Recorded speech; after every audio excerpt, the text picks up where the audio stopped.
everyone. My name is Hannah Rittner, and I am the curator in residence with the Stratford Festival this year. I have also curated the Uprising series, which is presented by the Meighen Forum. Today, we are going to be discussing the wonderful play. I'm going to be redundant, but it is a wonderful play called The Wonder by Susanna Centlivre. It is going to be directed in the reading series by Marie Farsi, and you can see it in Lazarus Hall on August 19th at 8 p.m. So we really look forward to seeing you there.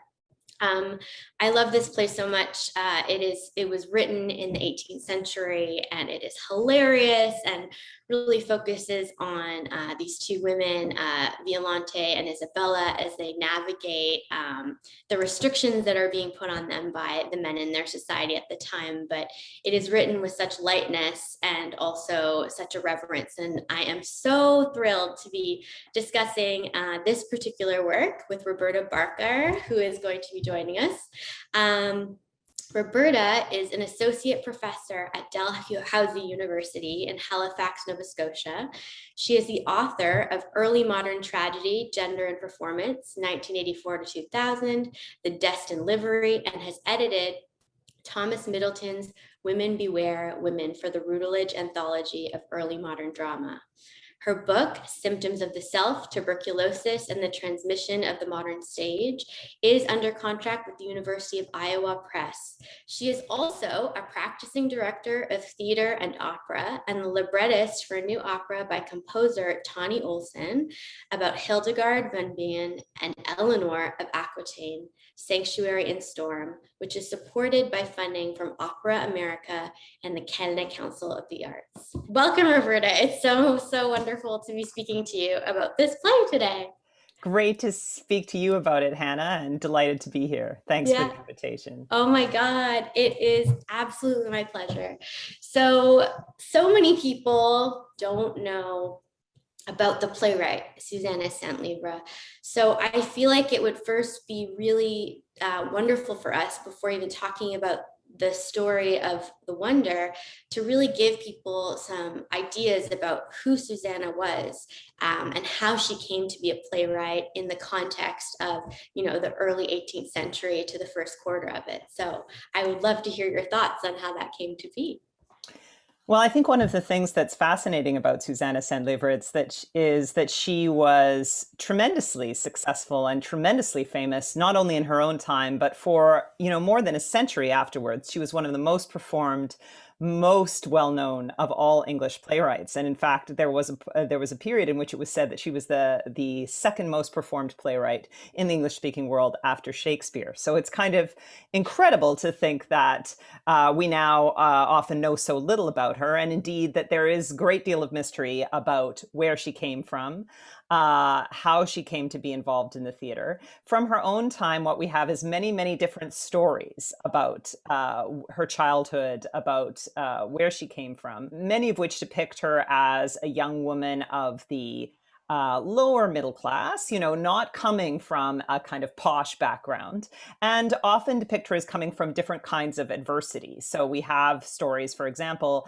that she may have been someone whose mother died when she was very young, whose father then remarried and then died, so that she was, stuck with what we might call in fairy tale terms a wicked stepmother. There's other stories that she might have been the illegitimate child of a gentleman, and that was actually not uncommon in the period for women who went into the theater. They often were young women who, for one reason or another, what were viewed as the most respectable channels for women's advancement were difficult for them. So we really aren't sure. It appears that she was married possibly more than once before her marriage to Joseph Centlivre, who was a cook to Queen Anne. And that was in 1707.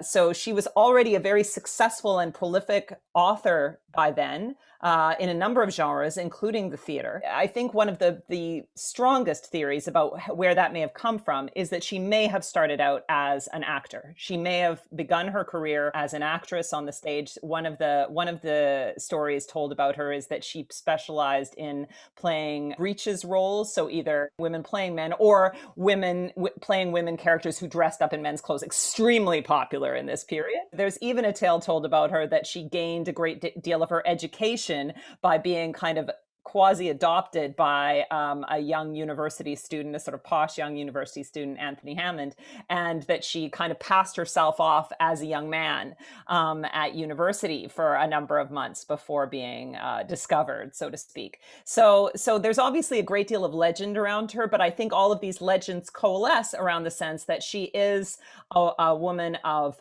wit, a woman of ambition, a woman who kind of brings herself up in the world, who we see at the beginning of the 18th century beginning to publish and beginning to be very visible in the literary culture under a number of different names, and who really becomes very successful on many levels, really by her own talents and apparently by her own self-education. She herself was an incredible story, so it was of no surprise that she had all of these incredible stories within her to tell. And also it's so indicative of, how female genius at the time was viewed based on the myths that were constructed around her, especially around masculinity. There have been all these sort of stories about her, as you noted, performing breeches roles, and even one saying that her husband fell in love with her while playing one, and this notion of, a woman of intelligence having these masculine qualities because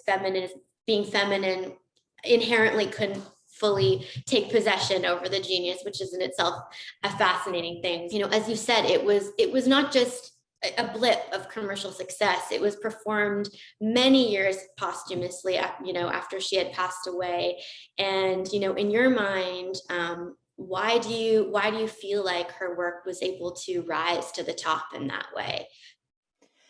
So I think one of the great things that was said about her in her own time by the critic Richard Steele, who is someone that she appears to have worked with, or had a professional and perhaps a personal relationship with as well, but certainly who wrote on a number of occasions about her work, was that she had, quote, "at once the invention of a wit and a woman." And I think that was very interesting, and perhaps faint praise from his perspective, but I think from our perspective, extremely interesting. And I think one of the things that actually speaks to is that she became successful at a time when there was a real transition happening in the English theater, and especially in comedy, from the so-called Restoration comedy of the late 17th century, which is very, very, for audience members who are familiar perhaps with plays like The Country Wife, for example, extremely sexy, quite ribald, often quite lewd, and very frank, I think some of those plays to us even now are kind of like, whoo. And in the early 18th century, there was quite a pushback against that style, and even in the late 17th century, from sort of moralists saying this is disgusting, plays should be improving us morally, not, taking us into the gutter. Plays should be focused on noble sentiments. And there was a sense that she was a playwright who was really able to kind of negotiate between the wit and the laughter, the playfulness, the joyfulness of Restoration comedy, and the sort of situations of Restoration comedy, and also the sensibility, as it was often called at the time, the emotion, the feeling, and the sort of moral sentiments that were coming further and further into vogue throughout the course of the 18th century. I think another thing that was remarkable about her was her brilliant facility with plotting. She was an incredibly technically adept playwright who was really, really good at creating what the 19th century, which loved her plays, would call situations. And in The Wonder, for example, we see over and over again these kind of wacky plot situations where somebody's in hiding, somebody else has to hide them. Things keep getting more and more and more complicated, and you're like, how are you going to resolve this? And then actually we're able to resolve. And she was really brilliant idea that critic Jackie Bratton has said about her is that she was a master of what Bratton calls inter-theatricality, kind of drawing on all kinds of different influences and kind of bringing in all those different stock characters and situations and fun things that people like to see and playing with them. And I think that was a real definitive quality of the theater of this period, was that audiences went expecting to see certain stock characters and certain stock situations, and they wanted to see what a playwright and what a group of actors was going to do with them. So I think that those were some of the things that made her such a strong and successful playwright. And also, of course, that she was a great writer for actors, and actors appear to have absolutely loved playing her work. It is, as you said, there were critics that had mentioned and scholars, like contemporary scholars now, that speak a lot to the fact that she knew how to employ the expectations that people had of the theater at the time and sort of adjust it and subvert it, but not without alienating her audience, which is such a deft skill. And I think actually it is something that is so incredible specifically about this play, because, you know, the center of it is really about two young women trying to navigate as they try and overcome the restrictions that both of them have, which are imposed by the patriarchy. It gets more and more intense. And it's not about their loss of control from not getting the man that they love. It's very much about the tension that rises from their action from that. And the friendship is so much at the center of it. I think this is a great segue basically into what the heck is going on in The Wonder and why is it so special and what can we look forward to when we're going to see a work like this. A classic kind of plot structure of late 17th and 18th century comedy is kind of the multi pairs of lovers plot, right? And indeed, this goes back to the Commedia dell'arte, and people will also, you know, perhaps think of this from some of the great Shakespeare plays that draw on this kind of structure. So in this case, we have Violante and Don Felix, and at the beginning of the play, Don Felix is kind of in exile because he's just had a duel with somebody over his love for Violante. And he's very volatile. He's this jealous lover archetype, right? And then we have Felix's sister, Isabella, whose father really, wants her to marry a character who kind of gloriously we never really get to know except in other people's description of him, who is this rich old idiot. And she is like, I would rather die than marry this guy. And literally at a certain point in the plot, although we don't see this happen, she throws herself out of a window to try to either escape or, escape by death, escape by whatever means from this terrible marriage, and is caught in the arms of this Scottish soldier who's kind of another kind of archetype of the period, who is a kind of wandering soldier, fun guy, loves women. Here he is in Portugal. The play is set in Portugal, which is viewed as a much stricter, more patriarchal culture than Britain. There's quite a lot of St. Lever going out of her way through the characters to kind of stress that it's more patriarchal and more restrictive in this Catholic country than it is in England, where there's a number of lines in the play about, well, England, where duty is driven by inclination, you get to kind of follow your own desires. As the plot unfolds and we have these two kind of pairs of lovers, what becomes the crux of the play is that Britain brings the prone, swooning Isabella to Violante's house. Violante is kind of hiding her, vows to her that promises her that she's going to keep it a secret, that she's there, so her father can't kind of take her back and marry her to this guy that she doesn't want to marry.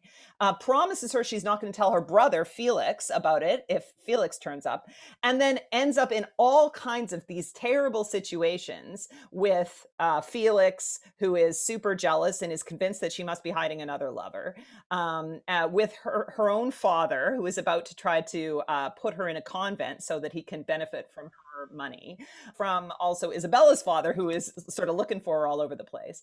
Poor Violante really has to constantly handle these situations, these outrageous kind of situations that are caused by her promise to Isabella to keep Isabella's whereabouts a secret. And that's, of course, the source of the subtitle of the play, The Wonder, A Woman Keeps a Secret. By setting it in Lisbon, in this place that seems other, it is an other otherized region, she's able to sort of get away with certain more irreverent commentaries, I find, from the women characters about what's happening to them, which is also incredibly interesting, something you might not, experience necessarily by Hero in Much Ado and Shakespeare. It's like we really hear these women start to feel like they need to, like, even at the very beginning, Isabella calls out her father and says, I'd rather die. And it happens right from the start. It doesn't become it's not the climax, it's just the things that are said. And that's what's so, incredibly special about all of that. So yeah, what other things do you love about it? Like what themes do you think about the show are going to resonate with people now? For sure. Well, I think one of the glories of it is that it is a play with wonderful roles for actors. And for example, the role of Felix was a great favorite of the actor, the greatest actor, English actor of the 18th century, as they viewed it, David Garrick. But what he apparently loved about the role was that you could sort of show off all these different emotions, because he's constantly like, I hate you. I'll never see you again. No, I love you.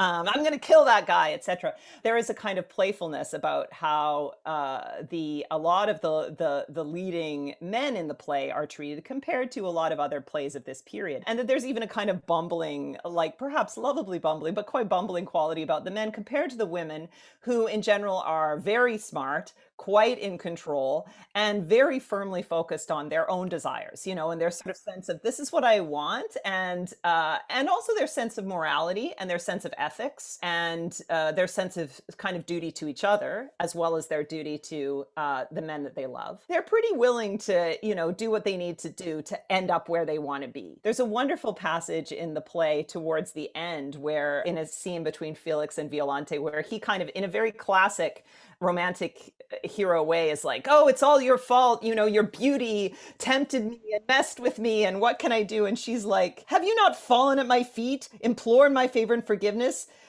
Ingrateful man, if my chains are so easily broke as you pretend, then you are the silliest coxcomb living. You did not break them long ago, and I must think him capable of brooking anything on whom such usage could make no impression. So she's basically like, listen, this is your own fault. You decided to get involved in this relationship. Yeah, exactly. Always gone on at me about how much you wanted to be with me, and if you don't, then there's the door. So I think that's a really joyful aspect of the play. I think the depiction of the servants, who really very much, and the sort of class relations in the play, very much in the tradition of some of her influences, like the Comédie de l'Arte or like Molière.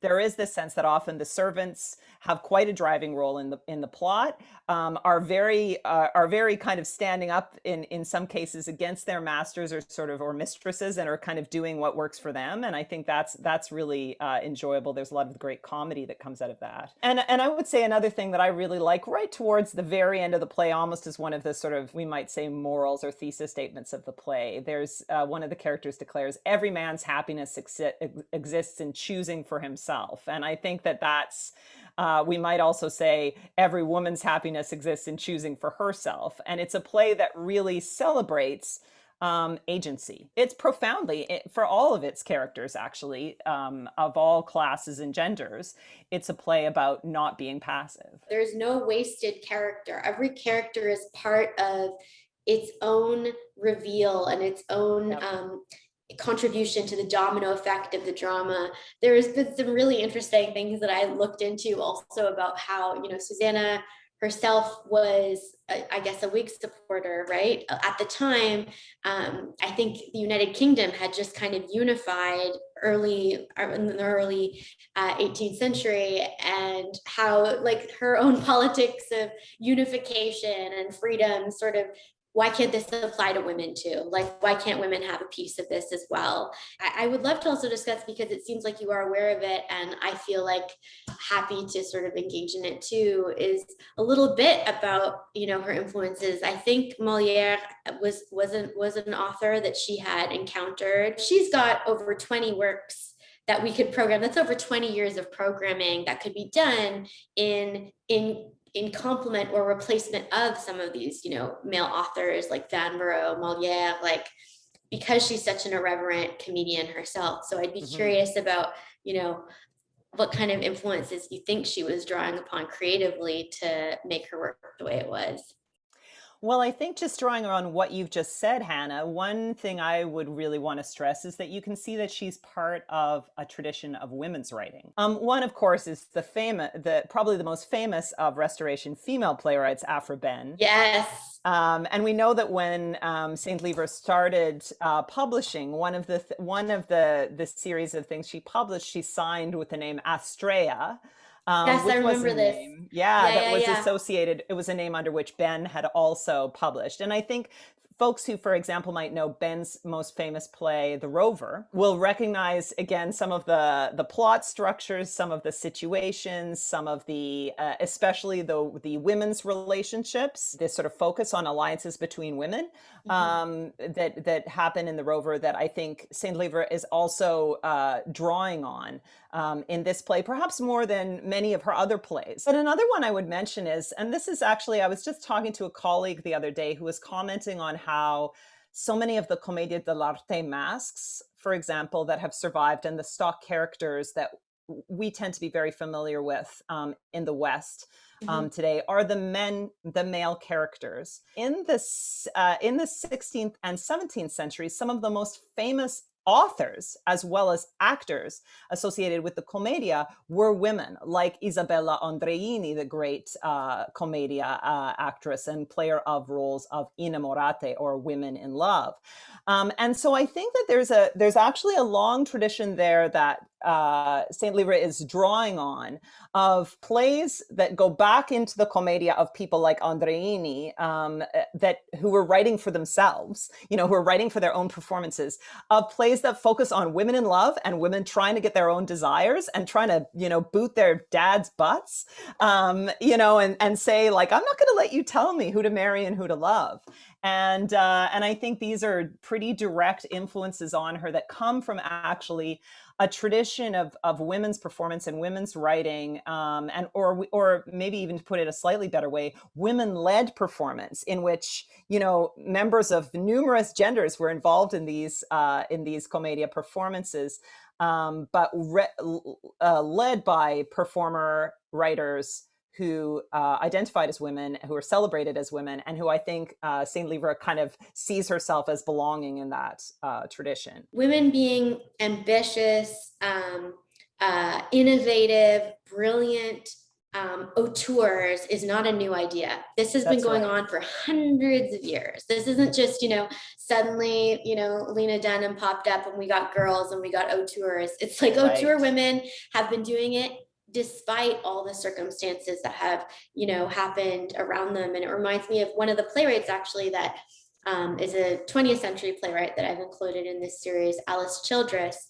She has this beautiful quotation that just strikes at the core, I think, of what you said, and at the core of this, the whole sentiment of this project, was she said, people are not ahead of their time.